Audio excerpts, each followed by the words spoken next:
Hi friends, మన మంచిర్యాలలో collector office దగ్గర విశ్వశాంతి మహాయాగ మహోత్సవాలలో ఒక రోజు అన్నమాట ఇది. ఇక్కడ ప్రతిరోజు హోమాలు అలాగే యాగాలు కూడా నిర్వహిస్తూ ఉంటారు.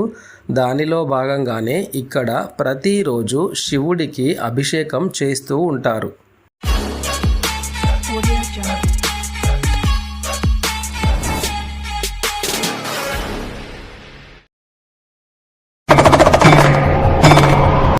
శివుడికి అభిషేకం అంటే చాలా ఇష్టం. అందుకే శివుణ్ణి అభిషేక ప్రియుడు అంటారు. శివుడికి అభిషేకం పంచామృతాలతో చేస్తారని చాలామంది అంటూ ఉంటారు.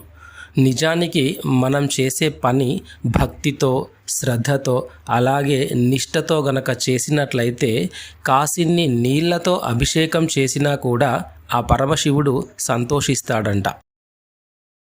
కొంతమంది కొబ్బరి నీళ్లతో కూడా శివుడికి అభిషేకం చేస్తారు అని చెప్తూ ఉంటారు. నిజానికి మనం అభిషేకం ఎలా చేసినా కూడా ఆ శివయ్య అనుగ్రహం అనేది మన మీద ఖచ్చితంగా ఉంటుంది.